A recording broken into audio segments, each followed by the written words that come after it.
Right, folks, today we are going to start with a discussion of regression. And I want to start out by making it very clear that this is not my fault. I would say just go ahead and blame these guys, especially Galton. Galton was actually Darwin's cousin. He did a lot of research on horticulture, and he was very interested in sweet peas and the reproductive cycle of sweet peas. Also was very interested in eugenics. So that's who this guy is. Now, regression analysis started by Galton's interest in sweet peas and his interest in particular in the heritability of these family characteristics of the plants. Now, the peas he was interested in were self-fertilizing, which of course simplified what he was trying to look at in terms of, figuring out genetics and things like that. So he ends up plotting the size of the parent and the size of the offspring. And he ends up getting some pretty interesting ideas from the scatter plot that comes out of that. And so what he does is he attempts to summarize this relationship by plotting these dots and then putting a line through the medians. And this is how we get this idea of a line characterizing the relationship between two different variables. So looking at this plot, he comes up with this idea of the regression to the mean. And he comes up with this terminology because he's looking at the daughter seeds of mothers who were outside of the normal kind of range. And he was interested in looking to see what happens with those daughters. And what he finds is that there are these natural processes that seem to dampen these extremes in subsequent generations. And he calls this regression to the mean. So then the question here is, what does this line through the medians actually represent? And it represents this characterization of the relationship.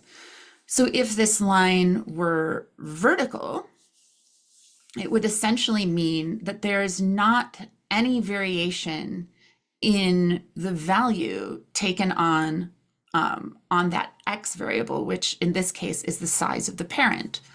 If the line were horizontal, it would mean that there is not actually a relationship that we can understand between the child and the parent. In other words, that the size of the child plant doesn't have any relationship to the size of the parent plant. Excellent. So what does this all mean? Well, at first, it's an interesting kind of party trick to characterize this relationship in this way. But his student, Pearson, actually fixes the math.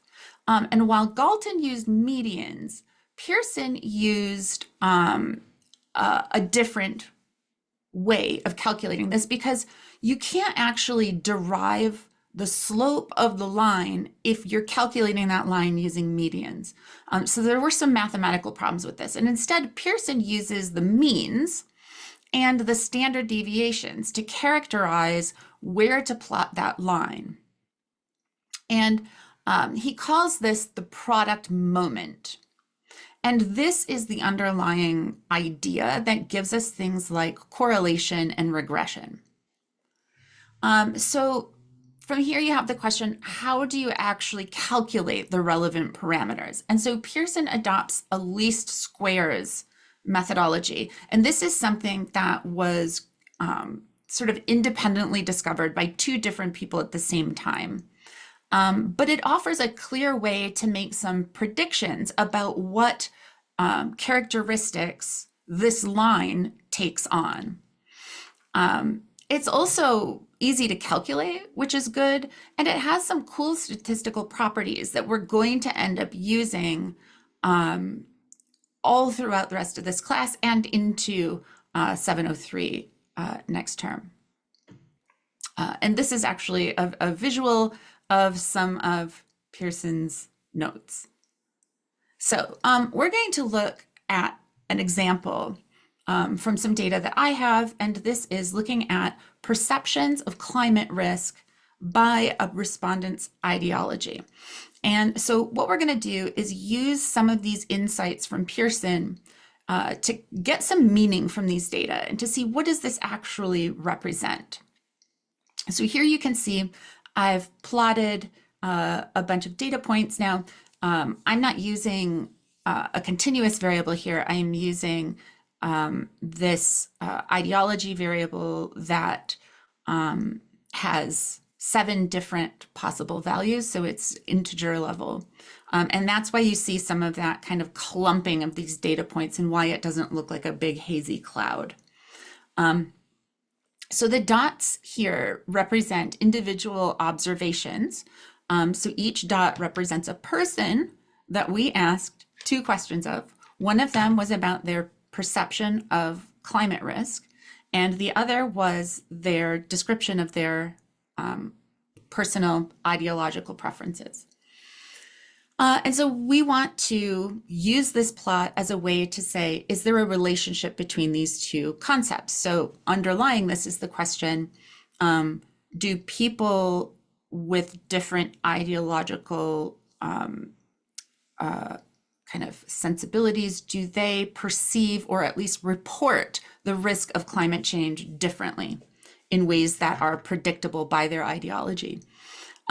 This is also going to tell us something about the nature of the relationship. So here we can kind of see that this is a negative relationship, where as the score for ideology goes up, the respondent's perception of climate change risk goes down. And we can kind of tie this back to our theories and get a good sense of how we think that these variables are actually measured. We might know that in, particularly in the United States, as somebody reports having more conservative ideology, they tend to be less concerned about climate risk. And there are a whole bunch of different reasons for this, but we know that to be the case. And so we can guess here that our ideology score probably gets higher as somebody reports being more conservative. Now, in order to use this as a way to characterize the relationship, we can actually think about these as conditional values. So we want to think about the value of one conditioned on the value of the other variable. So one of the things that's really important here is which is conditional on which. And we know this a little bit because of the way that we've talked in the past about our dependent and independent variables, right? And this is how we use this XY convention, that we tend to conceptualize X as being the exogenous variable, right? And Y as being conditional on the value of X, all right? So here we have this theory that we can understand this relationship based on whether there is this predictable pattern in the conditional values of Y across changes in X, right? And in linear models like this, both correlation and regression, we're theorizing here that there is some sort of linear relationship, right? That as one goes up, the other either goes up or goes down. So in the population, what we're looking at here is this conditional mean, which for us is going to be the expected value of Y, which is our dependent variable, conditional on the value of X, right? And we can conceive of this as being a function of X, which is our independent variable. And so in order to do this, we would find the conditional mean, right, which is the mean of Y conditional on X. Now, you can't really do this very well with continuous variables. And there's a reason for this, particularly if we're talking about continuous independent variables. And the reason, of course, is because if we have, say, 7 values of our x variable, we could just say, okay, when x is 1, what's the mean of y? And we could do that across those values of x.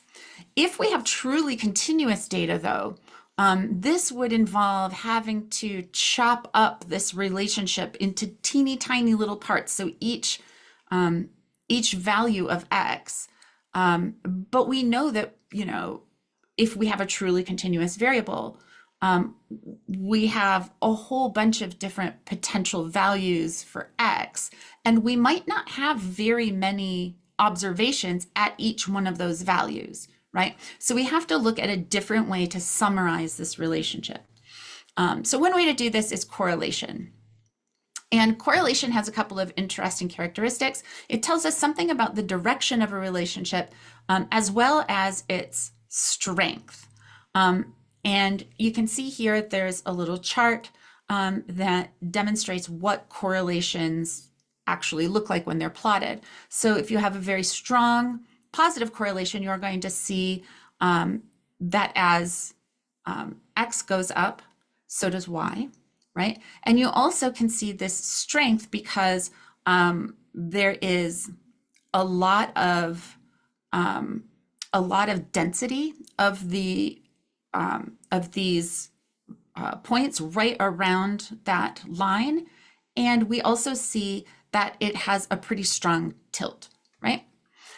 For this interval data, these are actually okay, right? Because the way we calculate this does not rely upon just calculating a series of conditional means, right? And the way we usually think about calculating this is using something called Pearson's R, okay? And that's the correlation coefficient. So this encapsulates both the magnitude of the deviations, right, into this calculation, and it is constrained between -1 and +1. So here I have just a little demonstration. It's meant to be silly, but it can show you an example of this relationship. And so here, this is kind of silly. We have these 2 variables. Our dependent variable is on the y-axis, and so that is the tastiness of the fruit. And on the x-axis, we see how easy or difficult this fruit is to eat, right? And so, our artist here has, made some bad decisions, in my opinion, but has plotted these, on both of these. And you can see that, if you squint, you can kind of see that there's this positive relationship here, right? That as things are easier to eat, they are also tastier, right? So under the hood, though, to calculate this correlation coefficient, if we think about this line that we've just plotted, or in our minds kind of squinted, we could kind of see where that line would go. But to find this correlation coefficient, what we're going to do is we're going to look at each individual data point, and we are going to look at the deviation of that data point from the mean, right, of each y and x, right? So you can see this here up on the top. We've got x minus x bar, so that means, each individual data point, we're going to subtract the mean of x from that data point's value for x, right? And then we're going to do the same for y, right? And then for each point, we multiply those 2 things together and take the sum of all of them, right? That's what's in the numerator. And we're going to add those up, and then we're going to weight them by what's in the denominator. So in the denominator, we can see this is the error of x, right? So each individual x point, we subtract the mean, right? And we square it. And then we take the sum of all of that, and then we multiply that by each individual deviation from the mean of y of each y observation, we square that and take the sum of that. So we multiply those together and then take the square root of that, right? So this actually, we can use a t-test in order to determine whether this is a significant relationship, right? And in other words, whether r is significantly different from 0. Because remember, if r is 0, that means we have a flat horizontal line going through our data points, which means that the value of y doesn't seem to be dependent on the value of x, right? And so this is the equation for the t statistic that we can use. And then, of course, we can look that up in the back of the book. But we don't actually calculate any of this by hand. So in practice, we're going to use software to do this. Now, we've done this last semester using our RCPA3 package. But in regular base R, what we will do is we can use this core test function, right? And the key options here are listed.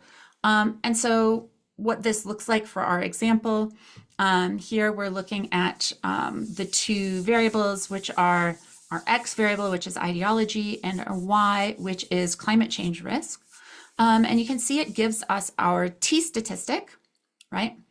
And it gives us our p-value, which is very small, right? So this indicates that this is a significant relationship. And we can also see the estimate below under where it says core. And we can see that the Pearson's R here is negative 0.588. So this is a moderately strong negative relationship, and it is statistically significant. We can tell that from our t-test. But there are some limitations to this, which is why this isn't the only way we look at these things. First of all, this is not conditional, right? We talked before about wanting to see what the conditional mean of y is, conditioned on values of x. But that's not what's happening here, because each y and x are both sort of included equally in the way that we've calculated this R statistic. It is also not applicable past one x variable. And that's going to become an issue for us because we're not generally going to be super interested in the relationship between two variables where we're not also controlling for other variables that are related to the phenomenon we're looking at. So we can improve on this by looking at a linear regression model. And this is our workhorse. This is what most of what we do in political science quantitative methodology is based upon. And this is a really interesting tool, in part because the way we calculate this means that we're implying y being conditional on values of x. And this is what we want for our hypothesis test. This is also really generalizable, and we'll be able to see that because we're going to be generalizing it a little bit this semester. And in 703, we spend that class is about generalized linear models. So it is about generalizations of this very regression model. And it allows us to do analyses of all sorts of different types of data. So the linear regression model starts with an equation. And it's a simple one, right? Y equals A plus B X. And I know you recognize this, right? Because it's just a line. This is the equation for a line that we've seen before, probably in some sort of, I don't know, middle school, high school, geometry class, something like that. This line, the way we've written it, is deterministic because in math class, we usually think of these numbers as being related to each other deterministically. And so here, A is the intercept, right? That's where the line crosses y. And B is the slope, okay? And what this means is that B times X is the conditional mean of y, right? Conditional on X. So B times X is the expected value of y given the value of x. So this is cool. This is what we want. Now, because we're dealing with people and people are weird, we're not ever going to be able to draw a line that is a straight line and that hits all of the data points. And so what we do in social science is we add a stochastic term, and that's that little e at the end of our equation, right? So this basically just says that our line takes our data, right? And we can express this line as a plus b times x, and then some error, right? That's what goes in that e term at the end. So we could write this for the ith observation in our data set. That value of y is going to be a function of the intercept plus the slope times the x value plus some error that is specific to that particular observation, right? So that's e sub I. So that's the error for the ith data point. And so you can see here, I've got just kind of a bivariate regression line drawn here. You can see the equation up in the top. It says y equals 3.19 plus 1.9 times x, right? So that is what is creating that line that goes through our cloud of data points. But you can see that there are a whole bunch of data points that are not touching the line, okay? So this all sounds fun, but how do we take a big data set and figure out where to put the line? I mean, you could think of a whole bunch of different ways that you could draw a line through a cloud of points. So you could just squint and kind of eyeball it. But what we want to do is we want to find the very best line that we can put through this cloud of points that characterizes the relationship between x and y. And so if we follow along with what Pearson did, we would use least squares to do this. And least squares is conveniently named because the least is because we want to find the minimum error. So you remember that e term at the end of our equation, that's our error. And we want to minimize that, right? And the squares part of least squares means that we're going to square these terms, these errors, because if you think about a value that overshoots the line, right, that's going to be positive. A value that is undershooting the line is going to be negative. And if we're trying to put the line right through the middle, if we add all of those errors together without squaring them, then the positive ones are going to be counteracted by the negative ones, and we're going to lose a whole bunch of information. So what we do is we square those error terms first before we add them together, and that preserves the magnitude, okay? So then we're going to estimate our intercept, which is A, and our slope, which is B, such that they minimize the sum of the squared errors, right? So that's here denoted by SSE of A and B. So the sum of squared errors, and we're going to try to estimate A and B.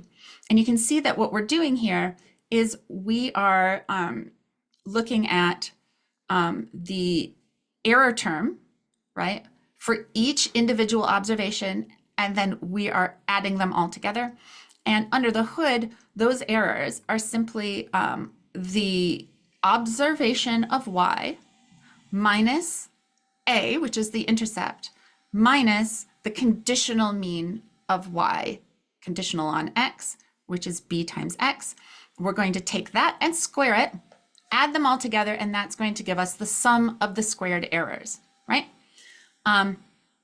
Now, to figure out how to use this in order to find the actual values of A and B that give us the smallest possible error, we're going to need to do a bit of calculus.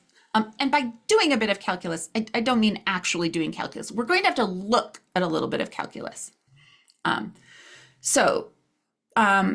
This is the most direct approach, and we do this by calculating the partial derivative of the sum of squares function with respect to each coefficient A and B.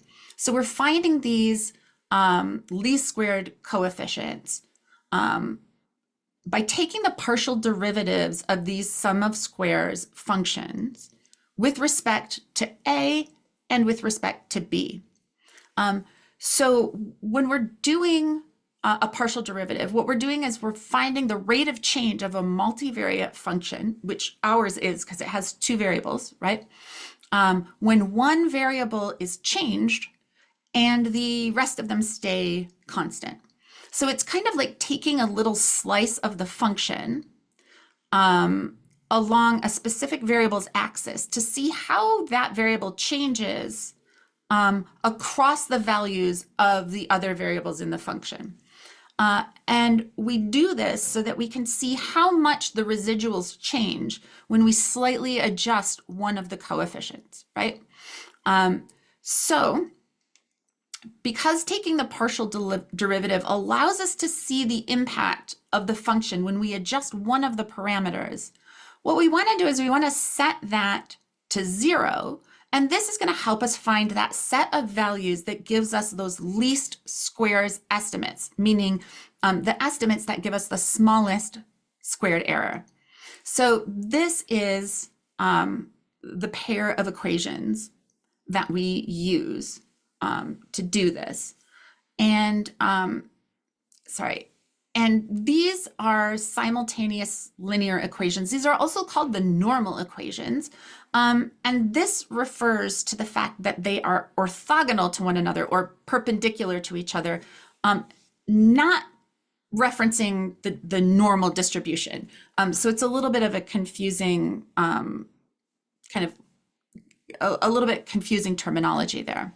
But basically, this means here the formula for A implies that the least squares line is going to pass through the point of the means of the two variables. And then the second equation implies that the sum of all of the x's times the expected value of the x, of that x's error term, that it's going to be 0 throughout. Now, if this isn't immediately obvious, the logic of that, that's okay. We're not actually, I mean, spoiler alert, we're not actually going to be doing this by hand. But the logic here is that we're trying to use calculus to find out what pair of values for A and B are going to give us the smallest sum of squared errors across the entire data set. All right. Good. So to estimate these parameters, what we need to do is just solve for the coefficients, right? So that is our parameter estimates. So we did a little bit of calculus behind the scenes to derive these equations, but to get our constant, which is the y-intercept, or A, we're just going to take the mean of y and we're going to subtract it by b times the mean of x. Now, of course, we don't know what b is yet, so that's why these are simultaneous equations. So we first need to move to b and solve this first. And if you look, we actually have everything that we need to solve for b. In this situation, n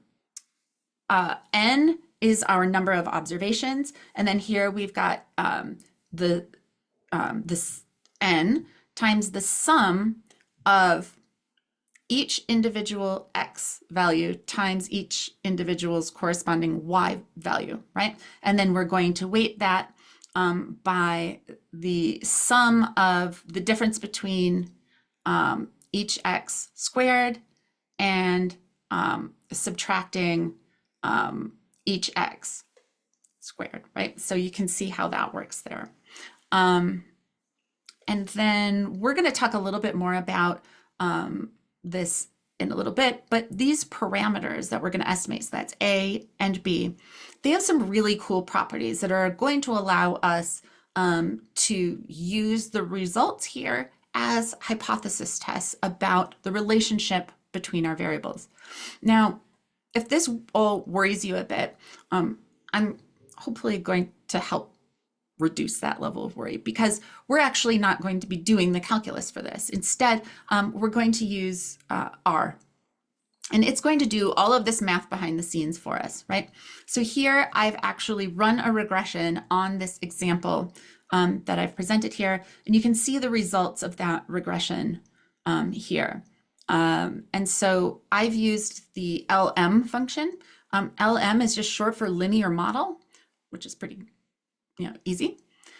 And the syntax for it is that we are going to do a linear model of y, and then that tilde is as a function of, and then we have x. Because this is a bivariate regression, we only have one x, right? And then the option that we need to use here, if we are going to be drawing our data from a data frame, we need to tell R where to look for these variables, right? And so here you can see the results of our linear model give us these two parameter estimates. We have the intercept, which is A, right? And then we have our slope coefficient, right, which is B. And that here is the effective ideology. And remember, our Y variable is our dependent variable, and that is perceptions of climate risk. All right. So you can see here, I've written out this equation that Y hat, which means our estimated value of Y, is a function of our intercept, which is 10.76, and then the value of ideology times the slope, and here our slope is negative 1.03.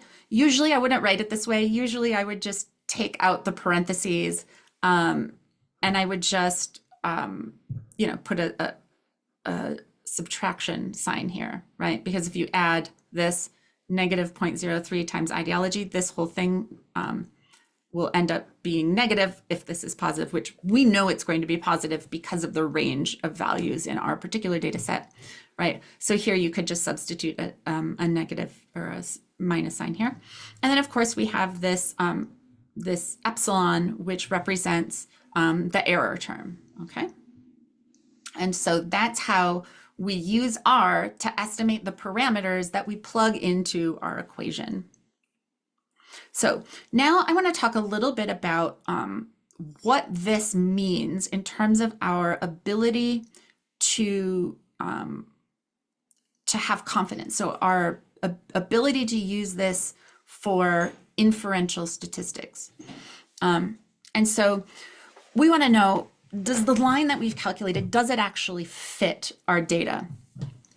And to do this, we're going to need these three parts: the total sum of square, the explained sum of squares, and the residual sum of squares. So, so let's think about what each of these things mean.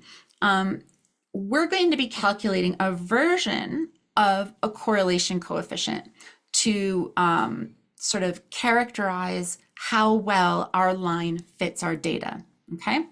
And we need all three: the total sum of squares, the explained sum of squares, and the residual sum of squares in order to do that. So here is an example here in this little visual right here. You can see we've got a regression line that's in red, and then we have a point here, right? And let's say our actual value in the data set here is 44. For Y, okay? Now, you can see here along this Y-axis that we've got the mean of Y, and let's say that's 30.8, okay? Then we've got the predicted Y. We know it's the predicted Y. This is also Y hat. And we know it's the predicted Y because it is on the line. It's on the regression line. So the regression line is essentially a summary of all of the predicted values of Y given the range of possible values for X. All right. So here we have these kind of two different distances. One is the distance between the mean of Y and what our model predicts Y would be. And then it's the distance between our predicted value for Y and what Y actually is. So if you think about that, if we didn't know anything about X, and we needed to guess the value of Y for any given observation, the smartest thing to do would be to guess the mean of y, right? Because it's likely that that's going to be closest to any given draw we have from this population, assuming we don't know anything about x. And so the amount of the variance in y, or the amount of benefit we get from our model that improves on just guessing the mean from knowing x, is this distance here between the mean of y and what our predicted value of y actually is. That distance is explained by the variables in the model. In other words, it is explained by x, right? Because x is what gives us this predicted value. Now, there's also this unexplained distance, right, between our actual observation of y and what our model predicted. So this here is the unexplained error, or the unexplained mismatch between our model and the actual observation of y that we have. So maybe it'll be easier to look at our example. So you'll remember our example uses this particular regression line, right, with an intercept of, almost 11 and a slope of negative 1.03. So let's practice with an observation I. And for that observation, the value of x is 6 and the value of y is 2. So remember, in our example, the 6 represents ideology. So this is somebody who's fairly conservative, because remember that as we move up in that variable, we get more conservative. And the 2 represents their perceived climate threat or climate risk. And here that's going to be a 2. All right. So we can do kind of a similar plot here, where we've got our regression line. So this is the regression line with an intercept of 10 3/4 and a slope of negative 1.08, right? So here we have y hat. If our x value is 6, right? This is 6. Our model tells us that the value of y should be right here on this line, right? So at a little bit less than 5, okay? Now, the mean of y is here, right? So it's a little bit above 5. So we've got this distance between the mean of y and our regression line. This is a vertical distance. This is very important. This vertical distance here, this represents the degree to which our model actually improves upon just guessing the mean of y, right? Because we know the value of x, we know that our model tells us that this is where we expect this to be, right? But remember that that's not where our dot actually is, because our dot that we're looking at, our observation, this is actually a value of 2 instead of a value closer to here, right? So this right here is the residual distance, right? Which means this part is the unexplained. So the model doesn't explain this part. So this is the part that ends up in our error term, okay? And then if we take this distance together, this right here is our total sum of squares, right? If we take this distance for this point, calculate that distance for all of the other points in our data set, and add them all up, this would be the total sum of squares. So these are the components that we need in order to set up our hypothesis test for this model. So we'll start by getting an overall sense of how well our line fits this cloud of data that we have. And to do that, we'll use the coefficient of determination, right? So remember, we're going to need these pieces, the total sum of squared and the residual sum of squared and the explained sum of squared, right? Now, these go by different names in different contexts. Sometimes you'll see, and it's very confusing because some of the abbreviations actually kind of change meaning. Here, I've used RSS to be the residual sum of squares. So that's the error term, right? And then this ESS, right? So that is the estimated sum of squares. So this is the part that our model actually improves upon for us, okay? So the E doesn't stand for error here. So if we have a larger explained sum of squares relative to the total, this means that our model explains more of the variance in Y off of that regression line, right? And we can capture this in something called the coefficient of determination, or R squared, okay? So this R squared is simple. It is just the proportion of the total sum of squares that is explained by the model, right? So the explained sum of squares divided by the total sum of squares. So we can plug in the parts here. That explained sum of squares, remember, is the distance between what our regression line predicts Y should be and the mean of Y. Okay, so we, for each observation, we calculate that, we square those all up, and then we add them all together. And that is ESS, or the explained sum of squares. And then on the bottom, we are looking at the total sum of squares. And that is just, you know, that distance between Y and the mean, the observed Y and the mean, right? So this actually ends up being constrained between 0 and 1.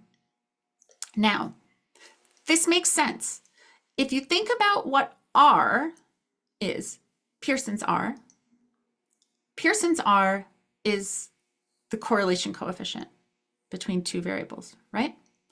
And that was bounded between -1 and +1, right? And if you were to square that, then that would be bounded between 0 and 1, because a negative times a negative is a positive, right? And so this is essentially, in the bivariate case, your R squared number is actually just Pearson's R squared, right? This captures the amount of the variance in Y that is explained by our model, right? So if it's higher, it means our model, or our knowledge of the value of X, contributes more toward our understanding of Y altogether, right? Good. Now, we also want to look at whether or not knowing X significantly improves our understanding of Y, all right? And here we're talking statistical significance. The R squared gives us the variance in Y that's explained by the model, right? But we want to know, is that, you know, are all of these taken together, are all of these parameter estimates significantly different from 0? And we can do this using an F-test. So an F-test is just using the F distribution because of its unique properties, right? And our F statistic is, we'll compare against the F table. This is just taking R squared, and we're weighting it to take into consideration K, which is the number of variables in our model. Now, in our model, we only have one independent variable, right? And then it's weighted by this number that is the sort of 1 minus R squared, weighted by the difference between the number of observations in our data set, that's N, and the parameters that we're estimating, which is K. So you can see this is kind of a measure of the degrees of freedom, right? So all of that is kind of being contained inside of this F statistic, right? If your SF statistic is significant, that means that your model overall, taken as a whole, your model is a significant improvement on just guessing the mean of y for every data point, okay? So your F-test is almost always going to be significant, even if your model's not great, okay? So the next thing we want to know is how close exactly is this line to the points? And to do this, we can use something called the mean squared error. And so this is the mean squared error. Here we can see for each individual data point, we take the error and we square it. We add all of those together and divide by n minus 2. All right. So this mean squared error represents the average of the squared distances between the predicted and the observed values of y, right? But this is a little difficult to interpret. So usually what we do is we look at the standard error of the regression.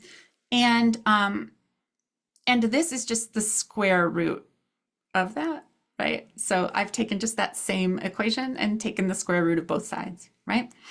So you can think of that mean squared error as being sort of like the variance of the model as a whole, all right? So here, what the standard error of regression does is it tells us on average how far off is our guess from the model of y. So how far off is y hat from our observed values of y? And this standard error of the regression is in the units of the dependent variable, right? So that makes it a little bit easier to interpret, right? This gives us a picture overall of the model.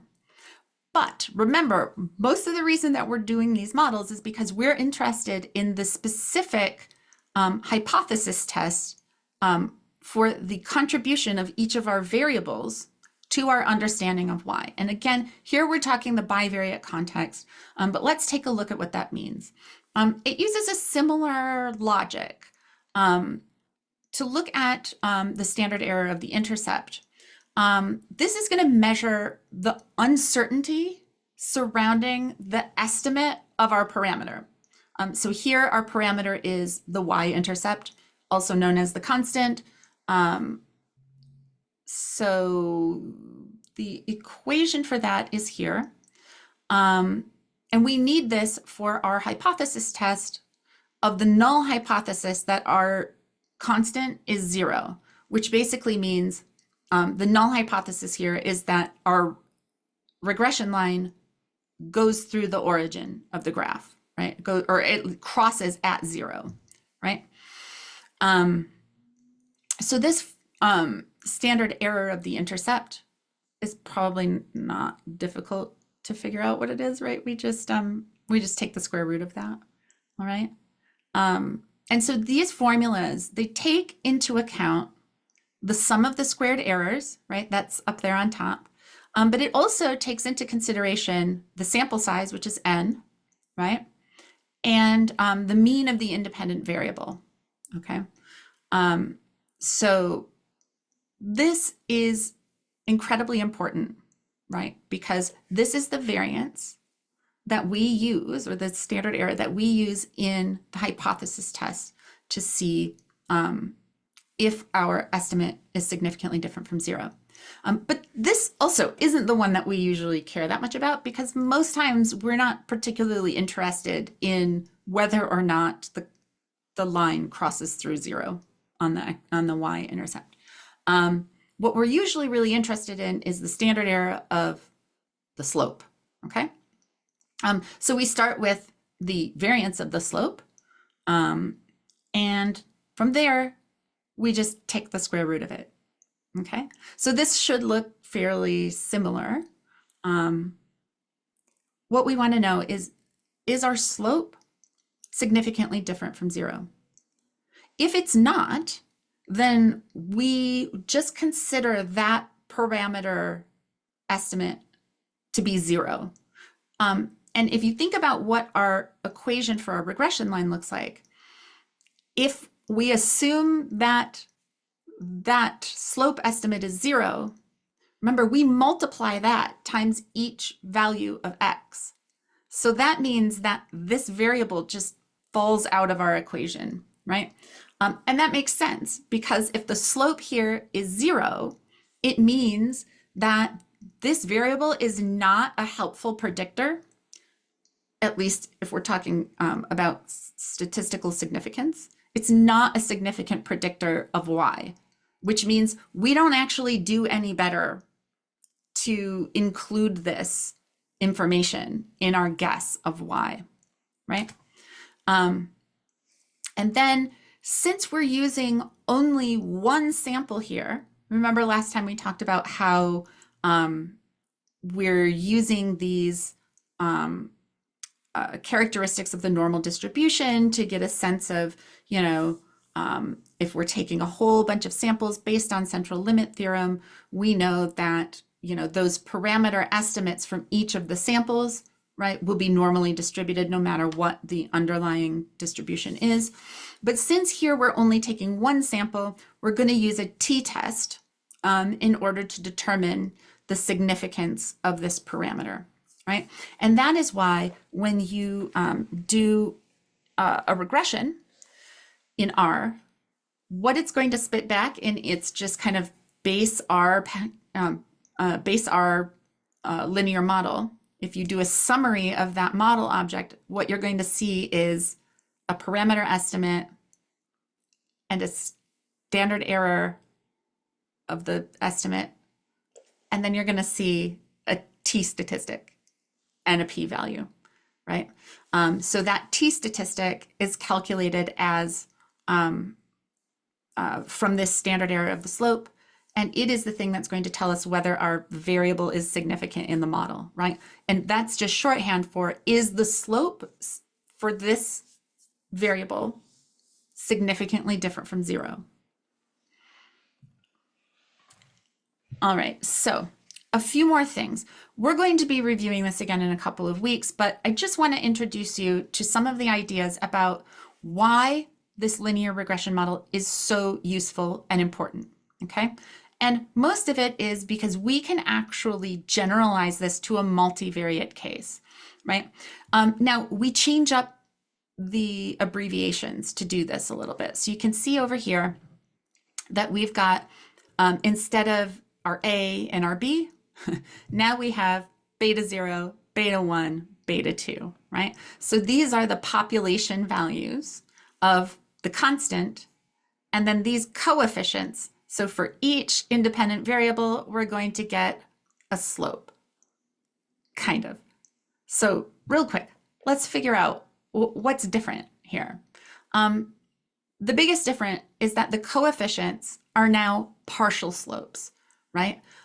Because you can't have a line with more than one slope, because if you do, it's not a line anymore, right?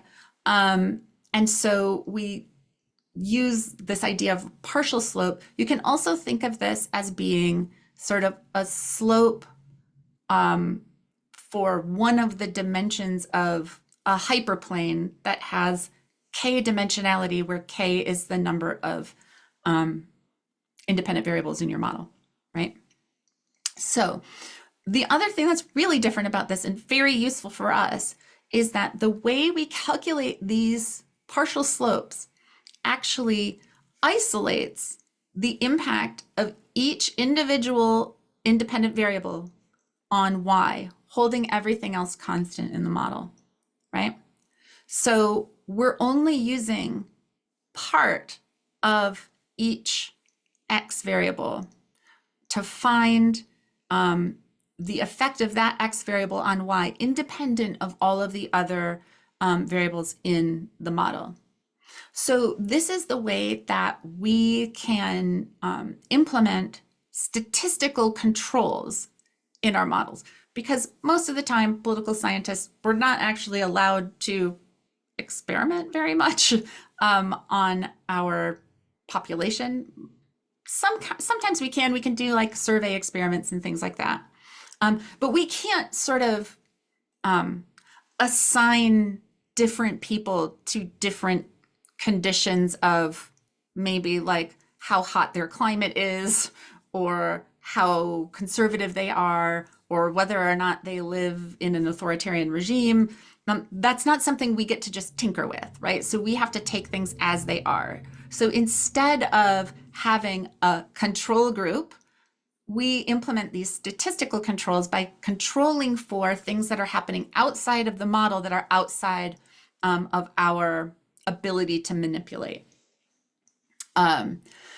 So if we think about these partial slope coefficients, each one represents the average change in the dependent variable associated with a 1 unit change in x, holding all of the other x variables constant.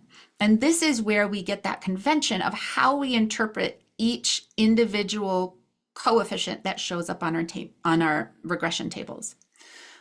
So you can see why this would be really useful, because we're doing hypothesis testing here, which means the whole reason we're doing a linear model is so that we can figure out if this particular thing helps us understand the outcome that we care about, everything else equal. So that's actually quite useful. But how do we actually calculate this? This is what our equation is going to look like now, right? Where we have y is a function of our constant, which is now by convention usually beta 0 or b0. And then you can see here we have x1, which is our first independent variable, and it has an associated partial slope coefficient, which is b1, and then another x variable, x2, and it has its own partial slope, which is b2, and then we have e for our error term. Now, there's usually going to be some correlation between our x variables. Almost always there will be at least some degree to which x1 and x2 overlap each other.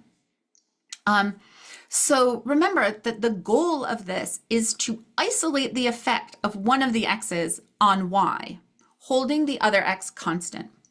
So how do we figure out what part of x1 is independently having an impact on y? We start by specifying x1 as a linear function of x2. So this, in a way, is kind of doing a separate little regression on the side. And this is our little side regression, or our auxiliary regression that we're going to do. So we're going to model x1 as a function of some constant, c1, some slope, c2, and x2, and then some error. Here we're going to give this error a different name so we don't get too confused. We're going to call it u. All right. So what are we actually doing here? This is actually taking out the impact, or isolating the impact that x2 has on x1, right? Because remember, we want to isolate the impact of x1 on y. So we need to get rid of the amount of x1 that is a function of x2, right? So this is how we do that. Now that error term, u, it has to be there because x1 is not going to be perfectly predicted by x2. And if it is, this regression isn't going to work for reasons we're going to talk about in a few weeks. Our observed x, right, the number we see in our data set, is going to be some function of x1 plus this error, right? So we can think of it this way, right? x1 is just whatever that auxiliary regression tells us our estimate would be, plus u. That part is the error, right? So u is the part of x1 that is not explained by x2. So we want to kind of stick that away in the back of our brains because we're going to need it again, right? U is the portion of x1 that x2 can't explain, right? And these are the equations that show why this is the case, right? So from here, this is only part of it, right? We also want to use this same logic to isolate and remove the part of y that is dependent on x2. Because remember, we only want to look at the part of this relationship that is uniquely between x1 and y. So we do another auxiliary regression, right? So here we're going to use D. We used B for our main regression, and our first auxiliary regression, we used C for those coefficients. Now we're going to use D just because it's the next letter, right? So here, D1 is going to be our intercept. D2 is going to be the slope, right? That characterizes the impact of x2 on y. Then the error term here, we're going to use V, okay? So this just characterizes y as a linear function of x2, and the error V is the part of y that is not explained by x2, right? So now what do we have up in our head? U and V, right? So V is just the part of y that isn't explained in this auxiliary equation over here. So we need to use U and V to calculate our estimate of our partial slope coefficient B1 in our original regression equation. So this is how we do it, right? So B1 is just the sum of these two auxiliary regression errors multiplied together, right? And we're going to weight that by that squared error in our first auxiliary regression, right? Which is modeling x1 as a function of x2, okay? Cool.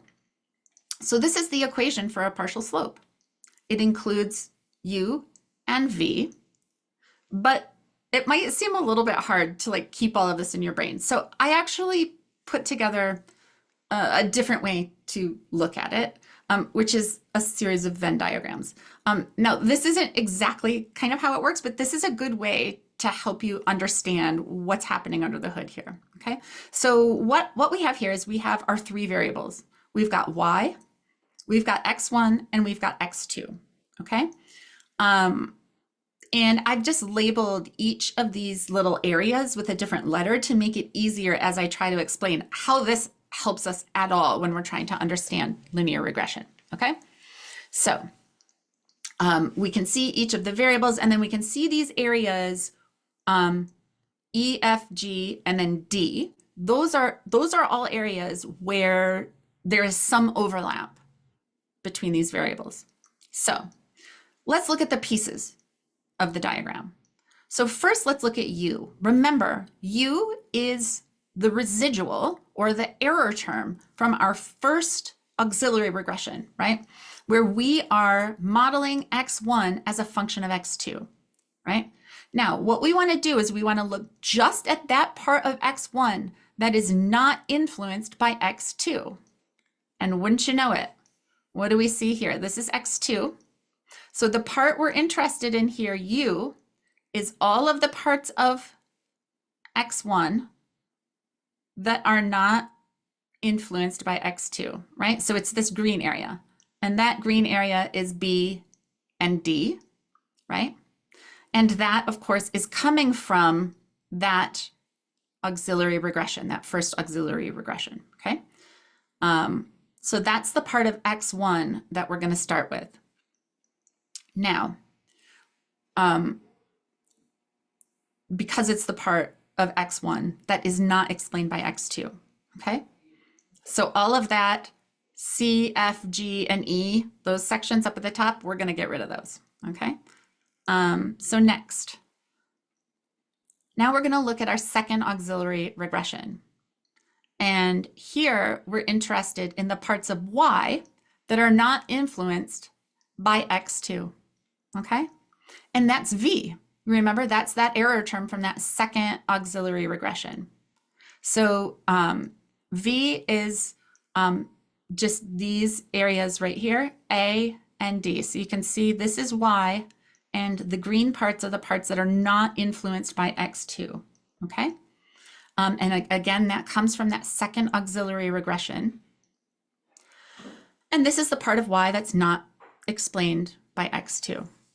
So now we have the pieces, right, to use to figure out what is B1. So what pieces of data actually go into our calculation of B1?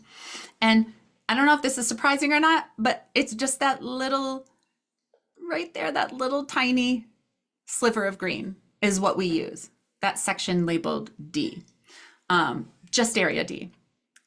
Because remember, we have subtracted out all of the things about x1 that are influenced by x2, and likewise the part of y that isn't influenced by x2.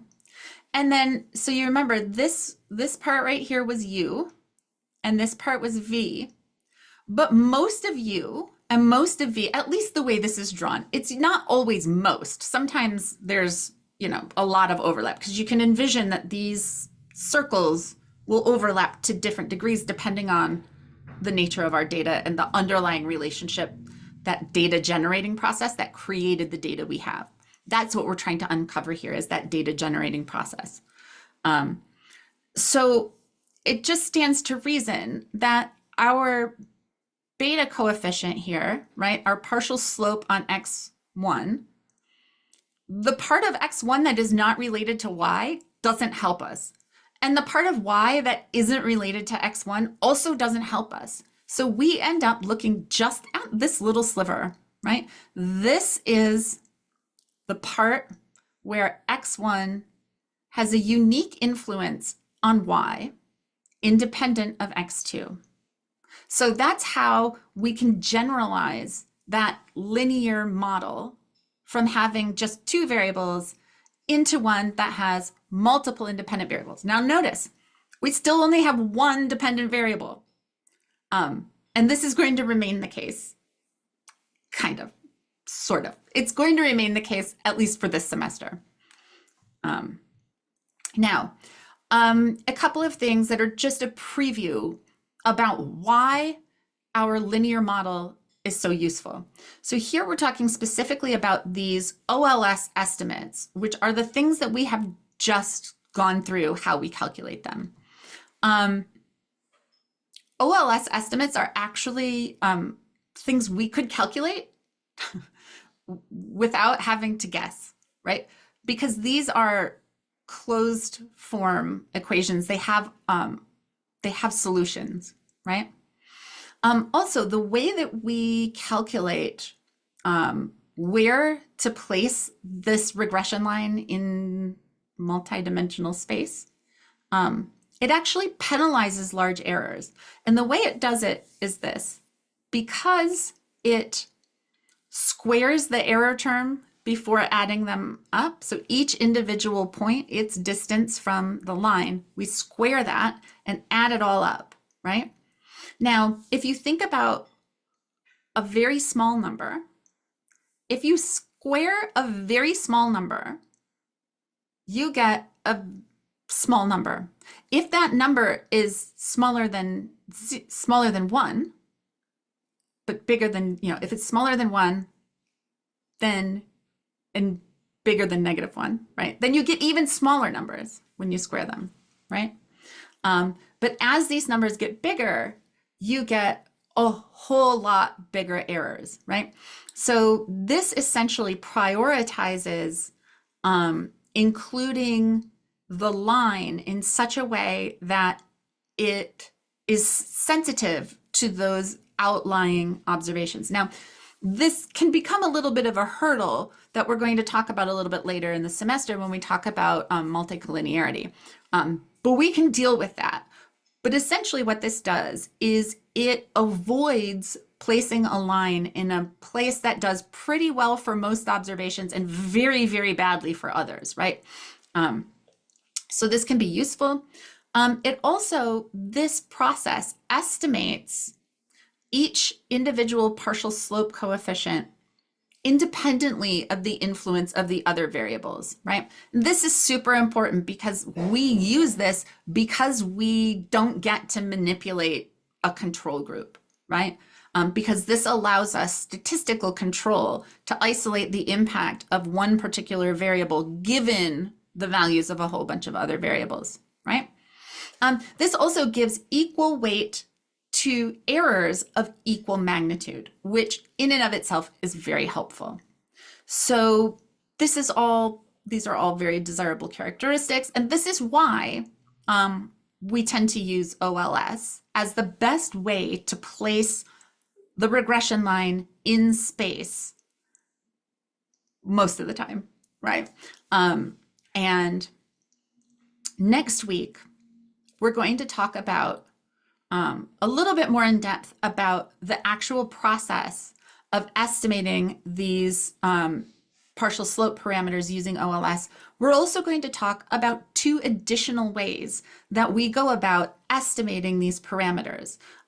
They have benefits and drawbacks, just as the OLS estimator is. So next time, we're going to talk a little bit about OLS, but we're also going to look at 2 additional ways of finding these parameter estimates. One of them is called maximum likelihood estimation, and the other is Bayesian estimation, so Bayesian linear models. So we will look at both of those and OLS next time, the process by which we take a data set and we figure out what the parameters are to characterize the relationship between our independent variables and a dependent variable.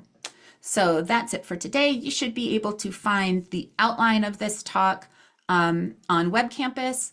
And once the timeline for the due date for the homework comes and goes, you should be able to find my completed version of the homework on Web Campus as well. And you also should be able to find next week's homework. Quick reminder to everybody, these homeworks are designed so that you're not going to get all of the points, right?